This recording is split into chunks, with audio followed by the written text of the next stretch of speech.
2020 ජූලි 17 සිකුරාදා සිරස්තල කන්දකාඩු පොකුරේ 929කටම කොවිඩ් වැළඳී නොමැති බව තහවුරු වේ. ඔවුන්ගෙන් සමාජයට යෑම හැකියාවක් නොමැන තත්ත්වයක් මේ අවස්ථාවේ තිබෙනවා. සෞඛ්‍ය ඇමතිනියගේ කතාවක් නිසා මහජන සෞඛ්‍ය පරීක්ෂකවරුන් කොවිඩ් පාලන රාජකාරි වලින් ඉවත් වේ. අපි සියලුම කොවිඩ්-19 පාලන රාජකාරියෙන් ඉවත් වෙන්න කටයුතු කරන ලැබ. අතුගල්පුර බුවනකබා රජවරුමය බිමට සමතලාවේ මාර්ග අධිකාරියෙන් ඉවත් කළ දෙන්න කියන කොටස. ඒකිනුත් මෙහා තමයි අපි ඉවත් කරේ. සිද්ධිය ගැන වහා පරීක්ෂණයක් කිරීමට අගමැතිගෙන් කමිටුවක්. සංවර්ධන ක්‍රියාදාමයට එක්වන්නයි දේශීය ඉංජිනේරුවන්ට ජනපතිගෙන් ඇරයුම්. ආර්ථිකය ඉදිරියට ගෙනියන්න ඉංජිනියර්ස්ලාගෙන් විය යුතු කාර්යභාරය තාමත්ම වැදගත්. බලපත්‍ර නැතිව වැලි ප්‍රවාහනය කරන්නන්ට නීතිය දැඩිව ක්‍රියාත්මක කිරීමට අභියාචනාධිකරණයෙන් නියෝග. ඉන්දියාවේ කොවිඩ් ආසාදිතයින් ගණන දසලක්ෂය ඉක්මවා යයි. සිරස්තල ස්ටුවර්ට් ප්‍රීමියම් තේ on prime time with Srimani Yapa and Kalindu Karunaratna live from Studio 24 in Colombo. ආයුබෝවන් ඔබ අදත් එක්වන්නේ ශ්‍රී ලංකාවේ අංක 1 සහ විශ්වසනීයම පුවත් විකාශය අද දෙරණ 6:55 සමගින්.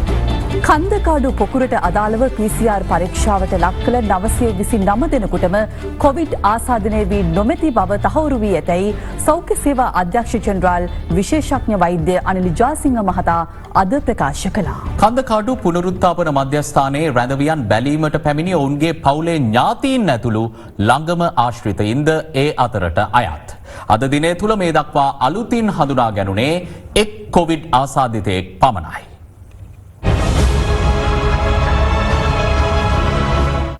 අද හඳුනාගත් 12 හැවිරිදි කොවිඩ් ආසාදිතයා රාජාංගනයේ පදිංචි දරුවෙකු වන අතර ඒ සමග මෙරටින් හඳුනාගෙන ඇති සමස්ත කොවිඩ්-19 ආසාදිතයින් ගණන 2688ක් දෙක් ඉහළ ගියා. ඉන් 665 දෙනෙකු තවදුරටත් රෝහල්ගතව ප්‍රතිකාර ලබනවා. අද තවත් 5 දෙනෙකු සුවය ලබා රෝහල් වලින් පිට යාමත් සමග සුවය ලැබූ ගණන 2012ක්. අද දින රාජාංගනයේ ප්‍රදේශයේ දාන ගෙදරට සහභාගී වූ පිරිස් අලලා කරන ලැබූ PCR පරීක්ෂණ 139කට අනුව එක අවුරුදු 12ක දරුවෙක් COVID-19 රෝගියෙක් ලෙස හඳුනාගෙන තියෙනවා. එතකොට මේ අනුව මේ දක්වා ශ්‍රී ලංකාවේ අද දිනේ වාර්තා වන්නේ එක රෝගියෙක් පමණයි. මේ අනුව අපිට පෙනී යනවා මේ අවස්ථාවේ මේ කන්දකාඩු පොකුර සම්බන්ධයෙන් පාලනය වූ තත්වයකට පැමිණෙමින් නැති බව. COVID-19 ආසාදිතයන් ලෙස ඊයේ දිනේදී අලුතෙන් රෝගීන් 13 දෙනෙකු හඳුනා ගැනුණා. ඒ අතර එක්සත් අරාබි එමිරෙහි සිට පැමිණ නිරෝධායන වෙමින් සිටින එක් අයෙක්, කතාරෙහි සිට පැමිණ නිරෝධායන වන සිව් දෙනෙක් සහ බේගම විලේජ් නිරෝධායන මධ්‍යස්ථානයේ සිටින කන්දකාඩු ආසාදිතයන්ගේ ආශ්‍රිතයන් 8 දෙනෙකු ඇතුළත්. බියගම් විලේජ් මෙහි පවුල් වල අය තව 201ක් හිටියා. ඒකෙන් තමයි 8 දෙනෙක් පොසිටිව් වෙලා තියෙන්නේ. ඒ කියන්නේ ඒ 8 දෙනා අර කියන ආසාදිත නිලධාරීන්ගේම එම පවුලේම, ඒ කියන්නේ භාර්යාව වෙන්න පුළුවන්, දරුවා වෙන්න පුළුවන්, අන්න ඒ මට්ටමේ ප්‍රථම ආශ්‍රිතයින්. කන්දකාඩු පොකුරෙන් අද පස්වරු 5 වන විට හඳුනාගෙන ඇති ආසාදිතයින් ගණන 542ක්. ඒ අතරින් 443 දෙනෙකු පුනරුත්ථාපන මධ්‍යස්ථානයේ රැඳවියන් වන අතර 63ක් කාර්ය මණ්ඩලයේ සහ උපදේශකයින් වනවා. එමෙන්ම ආසාදිතයන්ගේ ආශ්‍රිතයන් 34 දෙනෙකු සහ වැලිකඩ බන්ධනාගාරයේ රැඳවියන් 2 දෙනෙකුද ඊට අයත්. කන්දකාඩු පුනරුත්ථාපන මධ්‍යස්ථානයේ ආශ්‍රිත ආසාදිත පොකුරට අදාළව මේ වන විට PCR පරීක්ෂණ 5000ක් සිදු කර අවසන්.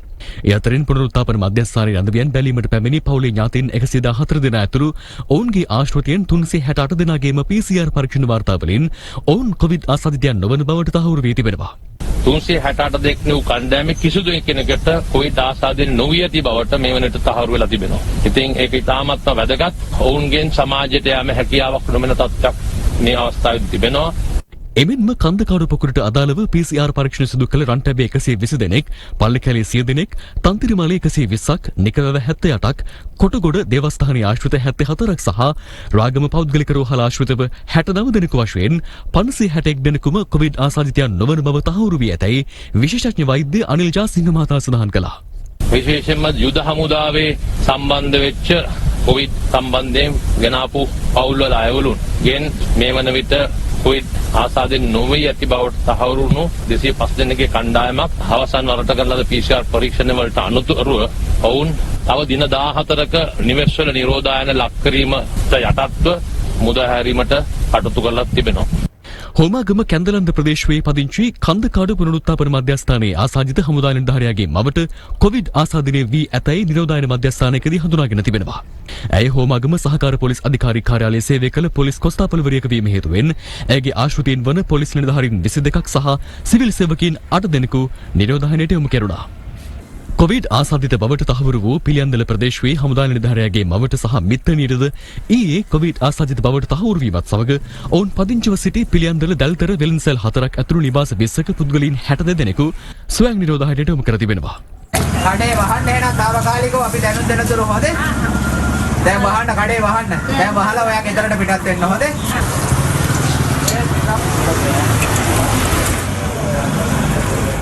මේ අතර කොවිඩ් ආසාදිත බවට පසුගියදා තහවුරු වූ යුද හමුදා සෙබළකු ඉකුත් 7 වනදා සිය පවුලේ සමාජිකයින් ඇතුළු 20 දෙනෙක් සමග කතරගම වන්දනාවේ ගොස් ඇතැයි අනාවරණ වූ බව කතරගම මහජන සෞඛ්‍ය පරීක්ෂකවරයා පවසනවා.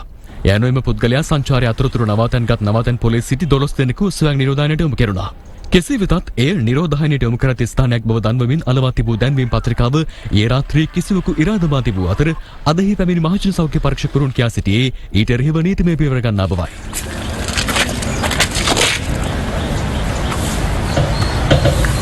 මේ අතර රට තුළ පවතින කොවිඩ් වසංගත තත්ත්වය සැලකිල්ලට ගනිමින් නිවාඩු ලබා දුන් දිවයිනේ සියලු පාසල් එළඹෙන සඳුදා විවෘත කිරීමට ඇති හැකියාව සම්බන්ධයෙන් අධ්‍යාපන අමාත්‍යාංශය සෞඛ්‍ය බලධාරීන්ගෙන් විමසා ඇති අතර අද ඊට අවශ්‍ය නිර්දේශ ලබා දුන් බව සෞඛ්‍ය සේවා අධ්‍යක්ෂ ජනරාල් විශේෂඥ වෛද්‍ය අනිල් ජාසිංහ මහතා සඳහන් කළා.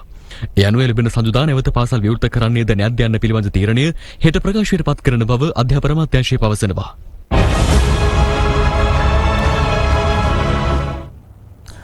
මහා මැතිවරණය පැවැත්වීමට අදාළ COVID-19 සෞඛ්‍ය මාර්ගෝපදේශ ඇතුළත් ගැසට් පත්‍රය අද රාත්‍රියේ හෝ හෙට නිකුත් කෙරෙන බව රජයේ ආරංචි මාර්ග පවසනවා. කෙසේ වෙතත් එම ගැසට් පත්‍රයෙන් මහජන සෞඛ්‍ය පරීක්ෂකවරුන්ට බලය ලබා නොදෙන බවට සෞඛ්‍ය අමාත්‍යවරිය ඊයේ කර තිබූ ප්‍රකාශයකට අප්‍රසාදය පළ කරමින් එම නිලධාරීන් අද කොවිඩ් පාලන රාජකාරිවලින් ඉවත්වීමට තීරණය කළා. මැතිවරණය පැවැත්වීමට අදාළ සෞඛ්‍ය මාර්ගෝපදේශ ඇතුළත් රෙගුලාසි කඩනමින් නිකුත් කරන ලෙස ඉල්ලා මැතිවරණ කොමිසමේ සභාපතිවරයා විසින් ඉකුත් ජූනි 27 වනදා සෞඛ්‍ය අමාත්‍යාංශ ලේකම්වරයා වෙත ලිපියක් යවනු ලැබුවා. ඒ අනුව සෞඛ්‍ය අමාත්‍යාංශයේ කැටුම්පත් කළ අදාළ මාර්ගෝපදේශ පසුව අනුමැතිය සඳහා නීතිපතිවරයා යවූ අතර මාර්ගෝපදේශ 3ක් සඳහා නීතිපති අනුමැතිය පළ වී තිබෙනවා. එම රෙගුලාසි වලට අදාළ කෙටුම්පත ඉදිරිපත් කර ඇත්තේ ඡන්ද අපේක්ෂකයින් සම්බන්ධයෙන් වන මැතිවරණ රැස්වීම, එසේම ඡන්ද අපේක්ෂකයින් සම්බන්ධයෙන් වන ප්‍රචාරණ කටයුතු සහ ඡන්ද අපේක්ෂකයින්ගේ මැතිවරණ කාර්යාල සම්බන්ධයෙන් පමණක් බව සඳහන් කරන අතර ඒ සඳහා ලිඛිත අනුමැතිය ගරු නීතිපතිතුමා විසින් ඊයේ දිනේදී ලබා දීමක් සිදු කළා. ඒ බව සෞඛ්‍ය අමාත්‍යාංශයේ ලේකම් වෙතද දැනුම් දීමක් සිදු කළා. ඒ අනුව අදාළ මාර්ගෝපදේශ ඇතුළත් ගැසට් පත්‍රය අද රාත්‍රියේ හෝ හෙට නිකුත් කරන බව රාජ්‍ය ආරංචි මාර්ග පවසනවා.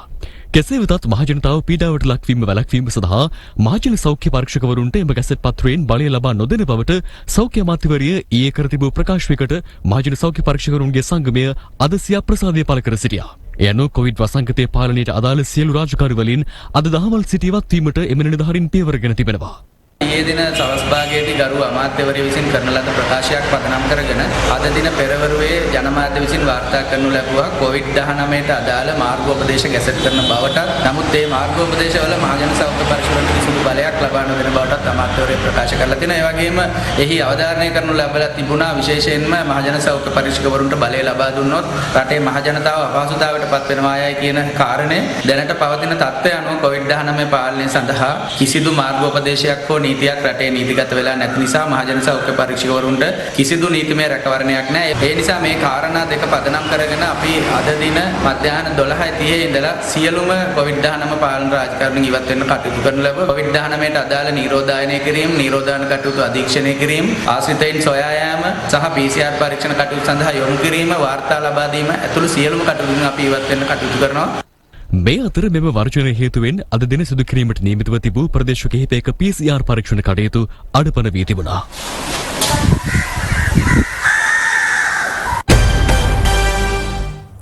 COVID-19 සෞඛ්‍ය මාර්ගෝපදේශවලට අනුව මහමැතිවරණය පැවැත්විය යුතු ආකාරය පිළිබඳව මැතිවරණ කොමිසම සහ දේශපාලන පක්ෂ ලේකම්වරුන් අතර සාකච්ඡාවක් අද පෙරවරුවේ පැවැත්වුණා. ඒ රාජගිරියේ පිහිටි මැතිවරණ කොමිසමේ කාර්යාලයේදී මෙවර මහමැතිවරණයට තරඟ කරන දේශපාලන පක්ෂ ලේකම්වරුන් සහ මැතිවරණ කොමිසමේ සමාජිකයින් අතර හමුවක් අද පෙරවරුවේ රාජගිරියේ මැතිවරණ කොමිසමේ කාර්යාලයේදී පැවැත්වුණා. පැය 3කට ආසන්න කාලයක් පැවති සාකච්ඡාව අතරතුර COVID-19 සෞඛ්‍ය රෙගුලාසිවලට අනුකූලව ඡන්දය පැවැත්විය යුතු ආකාරය සහ දේශපාලන පක්ෂ කටයුතු කළ යුතු ආකාරය පිළිබඳව දීර්ඝ වශයෙන් සාකච්ඡා කර තිබෙනවා. සෞඛ්‍ය මාර්ගෝපදේශ තාම ගැසට් කරලා නැතුව කොහොමද මේක කරගෙන යන්න පුළුවන්කමක් තියෙනවා. මැතිවරණ කොමිසම කියන විදිහට මාර්ගෝපදේශ ගැසට් කරොත් ඉතින් මැතිවරණයක් තියන්න නම් වෙන්නේ නැහැ. මැතිවරණයක් කියන්නේ අපේක්ෂකයන්ගේ අදහස් ජනතාව දැනගන්න ඕන වැඩපිළිවෙලක්. ප්‍රචාරණය වැළකීම තුළ තවදුරටත් ඒ ප්‍රජාතන්ත්‍රවාදී වෙනවද නැද්ද කියන කාරණේ මෙතන තීරණය වෙන්නේ. හල්දාන්න කියලා කියන හොඳට කොමසාරිස්තුමාට තරහ ගිල්ල හිටියේ ප්‍රශ්නයක් දෙයක් අහපුවම මං හිතන්නේ මම හේතුව තරහ යන්න හේතුව විවිධ ප්‍රශ්න කීපයක් අහපුවම ඉතින් මොකද මේවා පැනවීම සම්බන්ධව තියෙන ප්‍රශ්න කීපයක් යවුවා. දැන් නිරෝධානය වෙන පුද්ගලයන්ගේ ගෙන්ගෙට ගිහිල්ලා ඡන්ද පෙට්ටිය අරන් යන ගිහිල්ලා ඡන්ද දාන කතාවක් මම කරේ කියලා.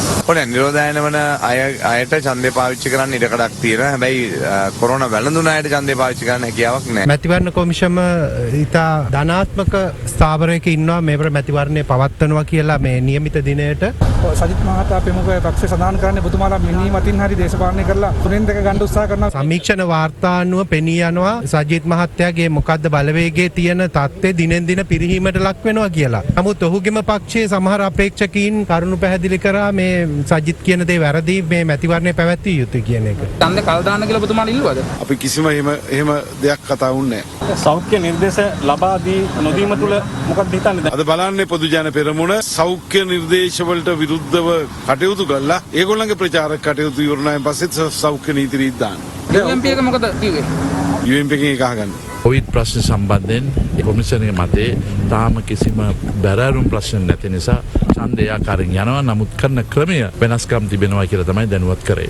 අජිත් ප්‍රේමදාස මහතා ආරාධනා කරන ප්‍රශ්නෙට කලින් එනවා නම් එන්න කියලා. යන්න ලෑස්තිද? ඒක අපේ වෙලා නාස්ති කරන්න අවශ්‍යතාවයක් නැහැ මෙවැනි පුද්ගලයන් එක්ක. කොහොමද ඔබතුමාලගේ අභියෝගය? අපේ අභියෝගය තියෙන්නේ පොහොට්ටුවක් එක්ක මිසක් වෙන ත්‍රිවිල් පක්ෂත් එක්ක නෙවෙයි.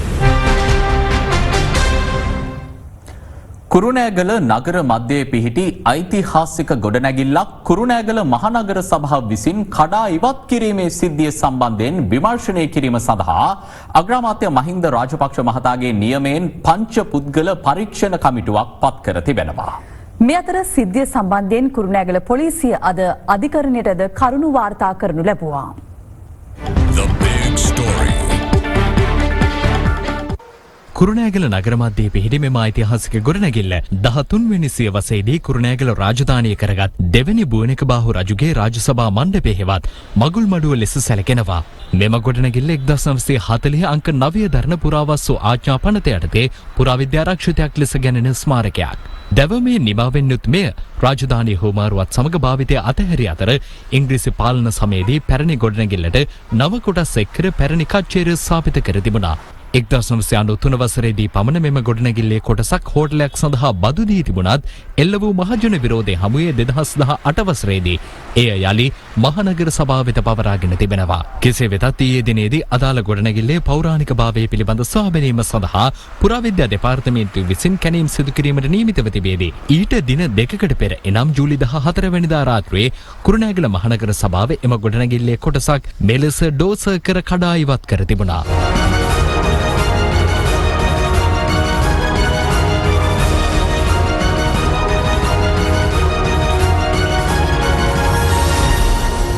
සමගි ජනබලවේගයේ කුරුණෑගල දිස්ත්‍රික් අපේක්ෂකයන් වන අශෝක් අබේසිංහ හා නලින් බණ්ඩාරයන මහත්තරුන් අද එම ස්ථානය නිරීක්ෂණය කළා. 2006 දී ස්ථාන 10ක් සංරක්ෂිත ගොඩනැගිලි ලෙස ගැසට් කරලා තියෙනවා. ඒටත් මෙම ගොඩනැගිල්ල අයිති වෙලා තියෙනවා. මෙවැනි සංස්කෘතික වටිනාකම් ඇති ස්ථාන විනාශ කරන්න කිසිසේත්ම අපි ඉඩ දෙන්නේ නැහැ. අපි බලන් ඉන්නවා නගරාධිපතිවරයා ඇතුළු මේ වරද කරපු අය වහාම පොලිසියට අත්අඩංගු කරා නීතිය ක්‍රියාත්මක වෙනවද කියලා. කෙසේ වෙතත් මාධ්‍ය හමුවක් කැඳවමින් කුරුණෑගල නගරාධිපති තුෂාර සංජීව විතාරණ මහතා අද ප්‍රකාශ කළේ ගොඩනැගිල්ලේ පිටුපස කොටසෙන් දිවෙන මාර්ගයක් පුළුල් කිරීම සඳහා ගොඩනැගිල්ලේ කොටසක් කඩා දැමීමට මාර්ග සංවර්ධන අධිකාරිය තමාට අවසර ලබා දුන් බවයි. මේක රාජසභාව සභාව ඉවත් කිරීමක් නෙමෙයි. මේක අපි ඉවත් කරේ අනවසරව ඉදිකරලා තිබුණු බෝනක හෝටලේ කොටසක්. මේ හෝටලේ 93 එක්සත් ජාතික පක්ෂ රජේ ජයවික්‍රම පෙරමතුමාගේ ගෝලයකට තමයි මේ හෝටලේ දුන්නේ 30 අවුරුදු බදු. එතකොට චන්දසේන කියන තැනැත්තෙකුට. මේ චන්දසේනගේ පුතා තමයි බෝනක කියන්නේ. මෙතුමා තමයි මේ බෝනක බහවරතුමා වෙලා මාධ්‍යයට අද ඇවිල්ලා තියෙන්නේ. එතකොට පුරාවිද්‍යා ස්මාරක කියලා කැසට් එකලා තියෙනවනේ කොහොමද දෙයියනේ බදු දෙන්නේ? හෝටලයකට ගණිකා නිවාසයකට ගත්තෝ යන්න ඕනේ. ගබ්සා මධ්‍යස්ථානය බාර් පමිටයක් කොහොමද දෙයියනේ තියෙන්නේ පුරාවිද්‍යාත්මක ස්ථානයකට. ඔය අක්ම නලින් බණ්ඩාරලා ඉතින් කන්න බොන්න ගාපු තැන්. එතකොට නලින් බණ්ඩාර දන්නේ නැද්ද ඕක මේ පුරාවිද්‍යා ස්ථානයක්ද මේ නැද්ද කියන එක? 2016 අපිට මාර්ග සංඝ අධිකාරියෙන් ඉල්ලීමක් කරලා තියෙනවා. මේ තියෙන මාර්ග සංඝ අධිකාරියෙන් ඉවත් කළ දෙන්න කියන කොටස. මේ තියෙන කානු ප්‍රධාන කානු. ඒකිනුත් මෙහා තමයි අපි ඉවත් කරේ. මේ සම්පූර්ණම කොටස ඉවත් කරා නම් එහෙම මේක ගොඩනැගිල්ලක් සම්පූර්ණයෙන්ම ඉවත් වෙනවා. අපි අයින් කරේ චන්දසේන නැමැත්තා අරගෙන බදු අරගෙන ගණිකා නිවාසයක්, ඒ වගේම ගබ්සා මධ්‍යස්ථානයක්, රාය 12 වෙනකල් අරක්කු විකුණපු තැබෑරුමක්, ඊට අමතරව යුසුමට බාහිරව හදපු කොත්තු කඩ, හොටෙල්ස්, නීතිඥ කාර්යාලය ඒ ටික තමයි අපි ඉවත් කරේ. එහෙම නැත්නම් පුරාවිද්‍යාත්මක ස්ථානයක් කියන කොටස අදත් තියෙන ඔයගොල්ලන්ට බලන්න පුළුවන්. මේ තියෙන ඒක ඉදිරිපස කොටස. මෑතක අපි කඩා ඉවත් කිරීමක් සිදු කරේ නැහැ. කානූනට අවශ්‍ය කොටස ආර්ඩීට පැවරුවාට පස්සේ කඩා වැටීමක් වෙලා තියෙනවා. ඒ කඩා වැටෙන කොටස නගර සභාවේ අපි ඉවත් කරා. මොකද අපි ඒකේ ගබඩාව පවත්වාගෙන ඉන්නේ ඒ කොටසේ. නමුත් මාර්ග සංවර්ධන අධිකාරිය වයිඹ පළාත් වැඩබලන අධ්‍යක්ෂ කුරුණෑගල දිස්ත්‍රික් ප්‍රධාන ඉංජිනේරු අතුල සේනාධීර මහතා පළ කළේ මෙවන් අදහසක්. අඹේපුස්ස කුරුණෑගල ත්‍රිකුණාමල මාර්ගයේ කුරුණෑගල නගර මැදයේ මාර්ග කොටසට යාබදව ඇති මෙම ගොඩනැගිල්ල ඉදිරිපිට තදබල වාහන තදබදයක් පවතිනවා. මේ අනුව මාර්ග සංවර්ධන අධිකාරිය විසින් මෙම නගර මැදයේ ඇති මාර්ග කොටස මන්තිරු 4ක් දක්වා පුළුල් කර සංවර්ධනය කිරීමට සැලසුම් කර තිබෙනවා. මෙම ඉදිකිරීම කටයුතු සිදු කර ගැනීම සඳහා මෙම ගොඩනැගිල්ලෙන් සුළු කොටසක් කඩා ඉවත් කිරීමට සිදු වෙනවා. පුරාවිද්‍යා දෙපාර්තමේන්තුවට පිටපතක් සහිතව කුරුණෑගල නගර සභාවෙන් ඉල්ලීමක් කරා මෙම ගොඩනැගිල්ලේ ඉවත් කළ යුතු කොටස ඉවත් කිරීමට සහාය ලබා දෙන ලෙසට. මේ අනුව කුරුණෑගල නගර සභාව විසින් මෙම ගොඩනැගිල්ලේ අපි ඉල්ලා ඇති පරිදි සුළු ගොඩනැගිලි කොටස ඉවත් කිරීම සිදු කරනු ලැබුවා. මා දැකපු විදිහට එම ගොඩනැගිලි කොටසේ තිබුණේ වැසිකිලි පද්ධතියක කොටස් තමා ප්‍රධාන වශයෙන්. මේ අනුව මාර්ග සංවර්ධන අධිකාරිය විසින් එම ස්ථානයේ ඉදිකිරීමට යෝජිත තිබූ කානු පද්ධතියේ ඉදිකිරීමෙන් කටයුතු සිදු කරගෙන ගියා. ඒ කැණීම් කටයුතුවලදී ප්‍රධාන මාර්ගය හරහා පොළොව යට පලාපු ගල් වලින් බෝක්කුවක් හමු වුණා. අපි මේ අවස්ථාවේදී පුරාවිද්‍යා දෙපාර්තමේන්තුව, ශ්‍රී ලංකා පොලිසිය සහ මාර්ග සංවර්ධන අධිකාරිය නිලධාරීන් සමග සාමූහික ශේෂ්ත්‍ර පරීක්ෂාවක් සිදු කරා. එහිදීගත් තීරණයකට අනුව මෙම ඉදිකිරීම කටයුතු తాවකාලිකව නැවැත්වීමට අපි තීරණය කරා. නමුත් මීට දින දෙක තුනකට පමණ පෙර ආතුව මෙහි ප්‍රධාන ගොඩනැගිල්ල කඩා ඉවත් කිරීමක් සිදු කර ලැබු අපි දුටුවා. මෙම කඩා ඉවත් කිරීම මාර්ග සංවර්ධන අධිකාරියට මාර්ගය පුළුල් කිරීමට අවශ්‍ය නොවන අතර මාර්ග සංවර්ධන අධිකාරිය විසින් කිසිදු ආයතනයකින් ඉල්ලීමක්ද සිදු කර නැත. කෙසේ වෙතත් අදාළ ගොඩනැගිල්ල කඩා ඉවත් කිරීම සම්බන්ධයෙන් පුරාවිද්‍යා දෙපාර්තමේන්තුව විසින් කුරුණෑගල පොලිසියට පැමිණිලි දෙකක් ඉදිරිපත් කර තිබෙනවා. පොලිසිය පැවසුවේ එම පැමිණිලි වලට අනුව මේ වන විටත් විමර්ශන කටයුතු සිදු කරමින් සිටින අතර අධිකරණයටද කරුණු වාර්තා කර ඇති බවයි. එමෙන්ම ඓතිහාසික වටිනාකමකින් යුත් මෙම ගොඩනැගිල්ල කඩා බිඳ දැමීම සම්බන්ධ විමර්ශනය කිරීම සඳහා අග්‍රාමාත්‍යවරයාගේ නියමෙන් පුරාවිද්‍යා අධ්‍යක්ෂ ජෙනරාල් මහාචාර්ය සෙනරත් දිසානායක මහතාගේ සභාපතිත්වයෙන් යුත් පංචපුද්ගල විද්වත් කමිටුවක් පත් කර තිබෙනවා. එහි වාර්තාව ජූලි 23 වෙනි දිනට පෙර ඉදිරිපත් කිරීමට නියමිතයි. The big story. සලාන් බැංකුව ආපිකෝ PVC. ශ්‍රී ලංකා පොදුජන පෙරමුණෙන් මෙවර මහමැතිවරණයට තරඟ වදින අම්පාර දිස්ත්‍රික් අපේක්ෂකයින්ගේ ජය තහවුරු කිරීම සඳහා ජනාධිපති ගෝඨාභය රාජපක්ෂ මහතා අද අම්පාර දිස්ත්‍රික්කයේ ජනහමු කිහිපයකටම සහභාගී වුණා. එහිදී ජනතාව ඉදිරිපත් කළ ගැටලු ජනාධිපතිවරයාගේ අවධානයටද ලක් වුණා. ජනාධිපතිවරයා පළමුව පැමිණියේ ශ්‍රී ලංකා පොදුජන පෙරමුණු අම්පාර දිස්ත්‍රික් අපේක්ෂක වෛද්‍ය තිලක් රාජපක්ෂ මහතා පදියතලාව විහාරස්ථානයේ ආසන්න භූමිය සංවිධානය කළ ජනහමුවටයි. මොනවද කරන්නේ වීහෙම අඩුවට දෙන්න එපා. අපි සාතික මිලක් දීලා තියෙනවානේ. ඒ සමාවෙන්න අපේ මේ පදියතලාවේ මේ මාවත් 4න් යන්න නැහැ කියලා ආරංචියක් තියෙනවා. මොකද මාවත් 4ක් යායුත්තේ පදියතලාවට. මෙහිදී ජනාධිපතිවරයා මහා මාර්ග අමාත්‍යාංශ ලේකම් ආර්.ඩබ්ලිව් ප්‍රේමසිරි මහතාට දුරකථන මුතුමක් ලබා ගත්තා. මේක ප්‍රේමසිරි මම මේ ඉන්නේ පදියතලාවේ. මේ ලේකම්තුමා කතා කරන අපේ හැමෝම එන්න ගම්මාසීන් කියනවා පදියතලාවේ නගරේ තියෙන පාරනේ. ඒක අත්පත් කරගන්නකොට මේ වන්දි ගෙවලා තියෙනවා. හැබැයි මේ මන්තිරු 4 ඒක දෙක ගල්ලන්න.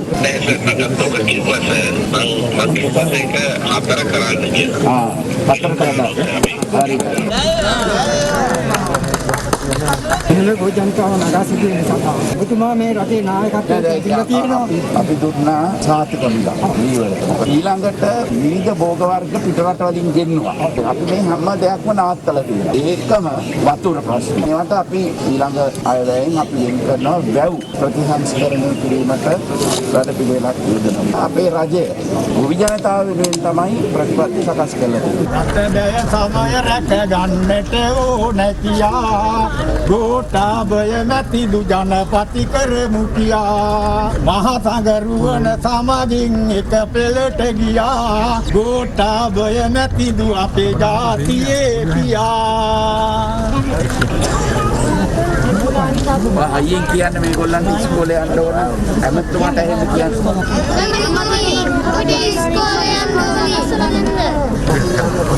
මට ප්‍රශ්න තුනක්. පුද්ගලික ප්‍රශ්න පොඩි නෑ පොදු. 1977 ලංකාවට උත්ත ආර්ථිකය ගෙනල්ලා අපේ දේශීය අට වර්ග ටික නැති කරා. තේරම නැති කරලා තියෙනවා. අපේ දේ අපිට රැකලා දෙන්න කියලා තමයි ඔබතුමා කියන මේ කියන කෘෂිකර්ම දෙපාර්තමේන්තුව වෙන් අට කළා අපිට ලබලා දෙන්න එදා කාපු ඒ බෙහෙත් වර්ග නැති. ඒ වගේම තමයි ලංකාවෙන් පාතාලේ අයින් කරන්න සමුහෙන්න. අනිත් එක තමයි ලංකාවට කුඩු ගේන්න බෑ කොයි ආර්ථිකවත්. ඔබතුමා වෙනුවෙන් තමයි අපි ඒ ඡන්දේ දුන්නේ ශ්‍රේෂ්ඨ උත්මයෙක් කියලා. අපිට ඒව අඩුපාඩු තියෙන්න බෑ. ඒව හරියට කළා දෙන්න කියලා තමයි අපි ඉල්ලන්නේ.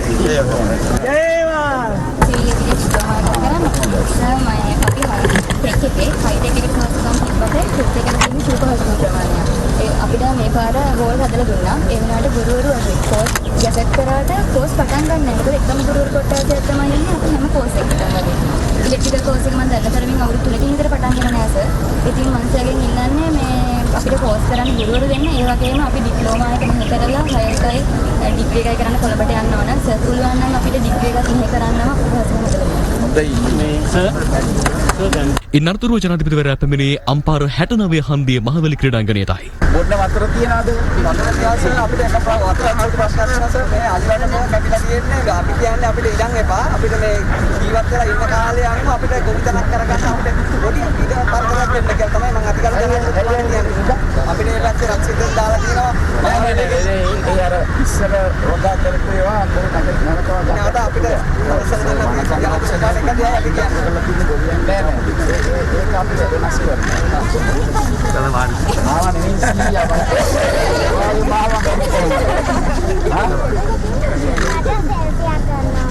ගන්න බෑ අර ගන්න. අරේ බලන්න අර පින්තූර ගන්න හැරේ. ආරයට දෙන්න. අස්තම. එක්සත් ජාතික පක්ෂය සහ සමගි ජන බලවේගය පාර්ලිමේන්තු මැතිවරණයට තරඟ වදින්නේ රටේ බලය ලබා ගැනීමට නොව සිරිකොතේ බලය ලබා ගැනීමට බව අග්‍රාමාත්‍ය මහින්ද රාජපක්ෂ මහතා පවසනවා. අවිස්සාවිල්ල ප්‍රදේශයේ පැවති ජන හමුවකට එක්වෙමින් අග්‍රාමාත්‍යවරයා මේ අදහස් පළ කළා.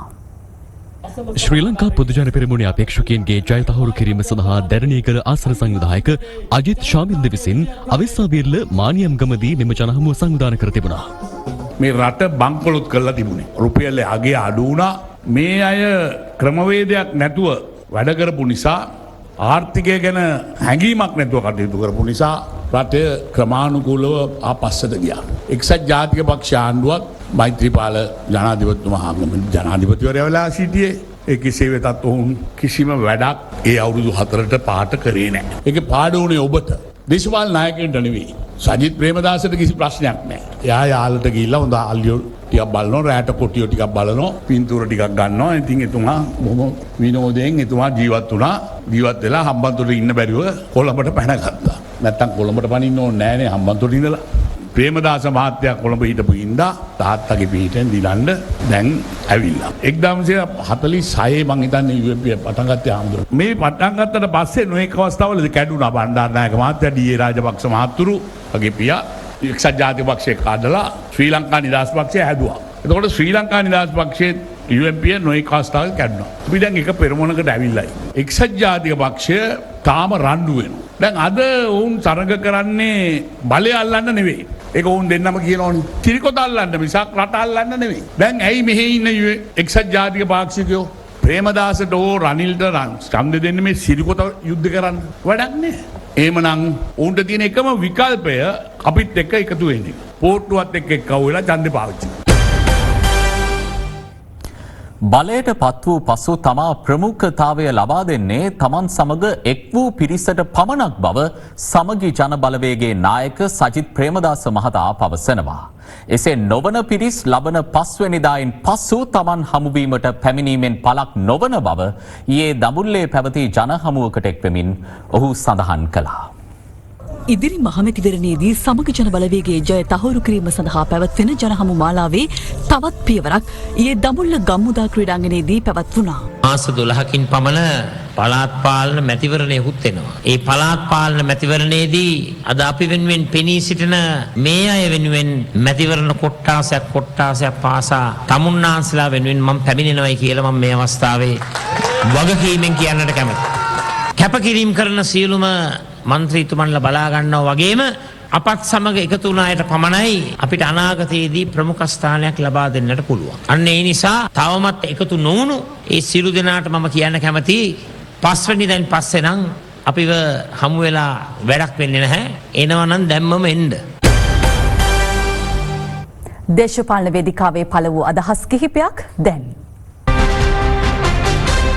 කොරෝනා වසංගත තත්ත්වය පිළිබඳව වගකීමක් දෙන්නේ කොහොමද කියලා අපි මේ රජයෙන් අහනවා. 2 කෝටි 20 ලක්ෂයක් වන ජනතාවගෙන් 100ට එකක් PCR පරීක්ෂණය කරන්න අපොසත් වුණා මේ රජය. වෙන රටවල ගත්තොත් එම් 105ක් 6ක් අවම වශයෙන් කරලා තියෙනවා. පරණ ජෝඩු එහෙම හිටියනම් මේ කොරෝනා එනකොට එහෙනම් එක්කෙනෙක් කියනවා මම මේ මුකුත් දන්නේ නැහැ මොකද පත්තර මුද්‍රණය කරේ නැහැ එක. අන්තිමට ඒ ජෝඩුවටත් කොරෝනා හැදලා තමයි ඉවර වෙන්නේ. සජිත් දින්න නම් පැකනිල් පොවට අපිව මරනවා. රටේ වාසනාවට තමයි ගෝඨාභය රාජපක්ෂ මේ රටේ ජනාධිපති වුණේ. බොරුවට මේ වීරෝ වෙන්න මේ අපි තමයි හොඳම පාලනය කරේ මේක අපි තමයි මේක කන්ට්‍රෝල් කරේ ගිගියා ඉන්නේ නැතුව වෛද්‍යවරුන්ගේ නිර්දේශ මත රජය වැඩ කරා නම් මේ ප්‍රශ්න ඇති වෙන්නේ නැහැ. දෙවෙනි වටක් එන්නේ නැහැ. සජිත් මහත්තයා උදේට නැගිටිනකොට බලන්න කොරෝනා රෝග වැඩි වෙලා. සජිත් මහත්තයාගේ එක වර්ග නහර තියෙනවා අපිට නැති නහර. ඒ නහර පිනාලා යන්නේ සජිත් මහත්තයාට කොරෝනා රෝගීන් වැඩි වෙලා කියලා ආරංචි වුණොත් සජිත් මහත්තයාගේ පණ ගහලා එනවා. සජිත් ප්‍රේමදාස මහත්මයා එනකොට මේ පැත්තේ හිටපු කණ්ඩායමක්ම මේ පැත්තට ආවා. මම එදා තමයි දැනගත්තේ මෙතන එන්නේ අපිට ආදරයකට නෙමෙයි තවත් ප්‍රශ්නයක් ඇති කරන්න කියලා. ප්‍රශ්නෙට මුල තමයි අපේ පක්ෂ දෙකට වීම. අද වෙනකොට මේ පක්ෂය පිරිසුදු වෙලා තියෙනවා. අර්ජුන රණතුංගගේ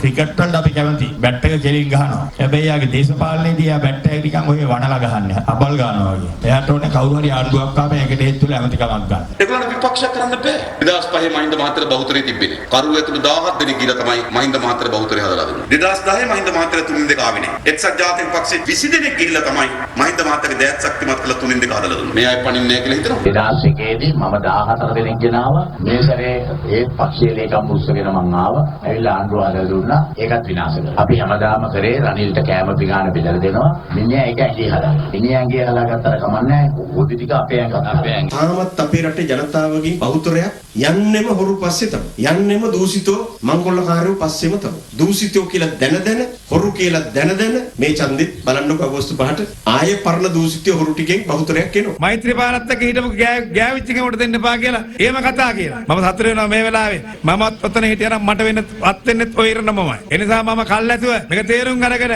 තමුන්නාන්සලා වෙනුවෙන් ඒ සියලු පරිත්‍යාග කළ එතෙන්ට ආවා. අනාගතයක් නැති වැඩපිළිවෙලක් නැති කැඩිච්ච බෙදිච්ච විපක්ෂයකට ඡන්දේ පාවිච්චි කිරීම කිසිසේත්ම සුදුසු වෙන්නේ නැහැ. මෛත්‍රීපාල මහත්තයාටත් දැන් යන්නේ නමන් නැතුව ශ්‍රී ලංකාවේකටත් යන්නේ නමන් නැති තත්වයක් අදපත් වෙලා තියෙන්නේ. ඒගොල්ලන්ට අඩුව ගිල්ලා වගේ වැඩක් වෙලා තියෙන්නේ. උඩට අදින්නත් බෑ යටට දාන්නත් බෑ. ශ්‍රී ලංකා නිදහස් පක්ෂයේ මාතුපනායකයෝ වැඩන්නේ ඊට වඩා හොඳයි පොහොට්ටුවේ මොකුත් නැතුව නිකන් ඉන්නේ. ඇත්තටම දුකයි. මෛත්‍රීපාල සිරිසේන අපි දාලා ඇනලා ගියා මේ වෙච්ච දෙයට කරන්නද.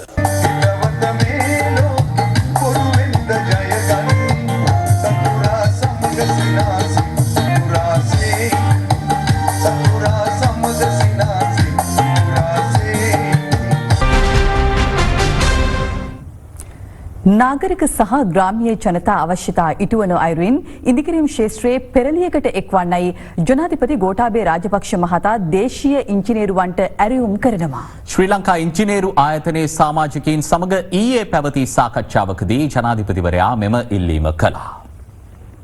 ශ්‍රී ලංකා ඉංජිනේරු ආයතනයේ සමාජිකයින් සහ ජනාධිපති ගෝඨාභය රාජපක්ෂ මහතා අතර මෙම සාකච්ඡාව ඊයේ පැවැත්වුණේ ජනාධිපති කාර්යාලයේදී. අපේ ආර්ථිකයේ ඉදිරියට ගෙනියන්න ඉංජිනියර්ස්ලාගෙන් විය යුතු කාර්යභාරය තාමත්ම වැදගත්. මේවා දිහා බැලුවම ෆ්‍රීවේස් හයිවේස් දැන් අලුතෙන් පටන් ගන්න ඒවා අපේ ලංකාවේ කම්පනීස් වලට කියලා අපි මේක හදමු. අපේ සල්ලි වලින් ගොඩාක් ප්‍රොජෙක්ට්ස් තියෙනවා පිට රටවල් වලත් එක්ක කරලා එකක්වත් වෙලා නැහැ. බාගෙට නැවතිලා. පිට රටින්ම ප්‍රොජෙක්ට්ස් ගෙනල්ලා කරන මේ සංස්කෘතියකට ගිහිල්ලා තමයි මේ එරිලා තියෙන්නේ. අවසානයේදී ජනතාවට මොකද්ද කියන එක නෙදෙන්න ඕන. වෝටර් බෝඩ් එක මහන්සියලා ඔක්කොම වැඩ කරනවායි කිව්වට වැඩක් නැහැ.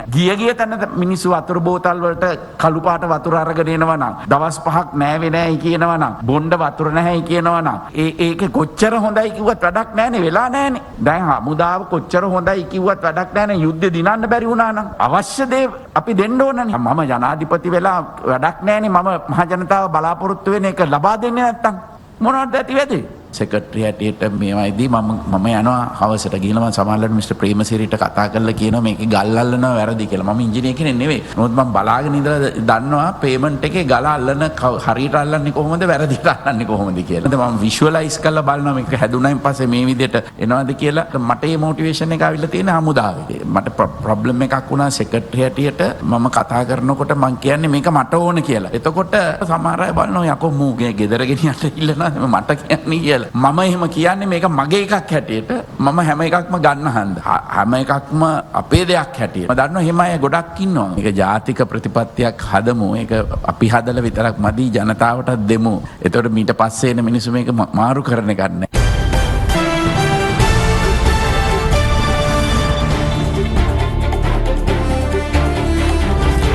දකුණු ආසියාව තුළ කොවිඩ් වසංගතයේ වැඩිම බලපෑමට ලක් වූ ඉන්දියාවේ ආසාදිතයින් සංඛ්‍යාව අද දසලක්ෂය ඉක්මවා ගියා.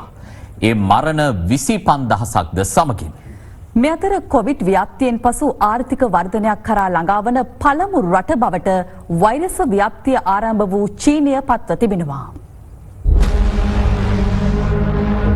සමස්ත ගෝලීය ආසාදිතයන්ගෙන් 36,90,000කට වැඩි ප්‍රමාණයක් වාර්තා වන්නේ ඇමරිකාවෙන්. ඊයේත් එරටින් ආසාදිතයන් 72,000කට වැඩි පිරිසක් හඳුනා ගැනුණා. වසංගතයෙන් ලොව දෙවනුවට වැඩිම බලපෑම එල්ල වී ඇති බ්‍රසීලයේ ආසාදිතයින් සංඛ්‍යාව අද ලක්ෂ 20 ඉක්මවා ගියා.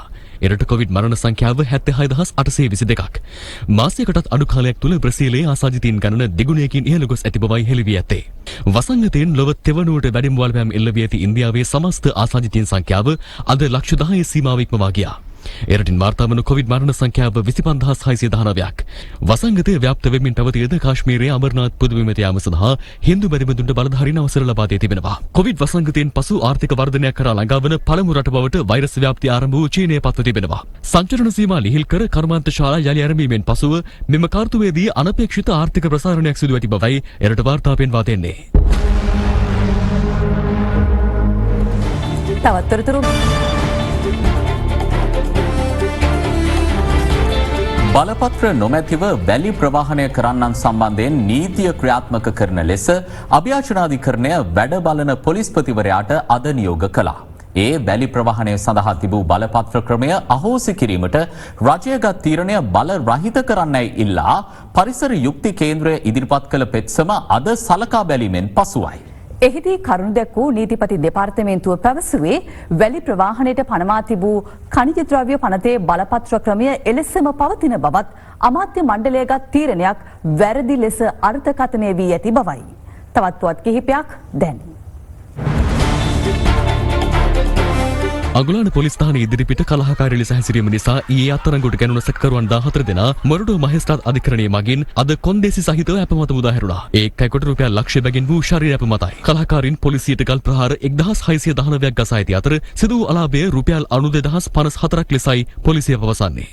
සංවිධානාත්මක අපරාධකාරී සමාජික ඌර්ජුවාගේ සමීපතමයෙකු වන රංගන මැත්තා හෙරොයින් ග්‍රෑම් 6ක් සමග මුල්ලේරියාවේදී මුල්ලේරියාව පොලිසිය විසින් අත්අඩංගුවට ගැනුණා. එමෙන්ම කුඩුවන්ජුගේ සමීපතමයෙකු වන මාරිමුත්තුගේ රුවන් සංජීවද බැද්දගානේදී මිරිහන පොලිසිය විසින් අද අත්අඩංගුවට ගෙන ඇත්තේ හෙරොයින් ග්‍රෑම් 4ක් සමගින්. පදික වේදිකාවේ සහ වාහන නැවැත්වීමට තහනම් ස්ථානවල රථ වාහන නවත්වන රියදුරන්ට එරෙහිව දැඩිව නීතිය ක්‍රියාත්මක කිරීමේ වැඩපිළිවෙලක් අද සිට ආරම්භ වුණා. පදික වේදිකාවේ අද ඉඳන් දාන්න බෑනේ වාහන දන්නේ නැද්ද? VIP කෙනෙක්. VIP කෙනෙක්. අක්කාලා එනවා කියලා කිව්වේ. ලියන්නේ නැද්ද පොලිසිය? දන්නවා. කොරෝනා වසංගතය නිසා එලිමහන් සංගීත ප්‍රසංග නතර වී ඇති පසුබිමක එම රසවින්දනය නොඅඩුව ජනතාවට ලබා දෙන්නට FM දෙරණ ඇටැක් ෂෝ ප්‍රසංගය සෞඛ්‍ය ආරක්ෂිත ක්‍රමවේද අනුව දෙරණ දැවැන්ත මැදිරියේ සිට ඉදිරිපත් කරනවා. ජනප්‍රිය සංගීත කණ්ඩායම් දෙකක් වන සහරා ෆ්ලෑෂ් සමග ෆීඩ්බැක් එකම මැදිරියක මුහුණට මුහුණ සංගීතවත් වන මෙහි ජනප්‍රිය ගීතරු රසක් ගී ගැයීමට නියමිතයි. අද රාත්‍රී 10:30 සිට ටීවී දෙරණ FM දෙරණ සමගාමී විකාශයක් ලෙස මෙම ප්‍රසංගය ඔබ වෙත ගෙන එනවා.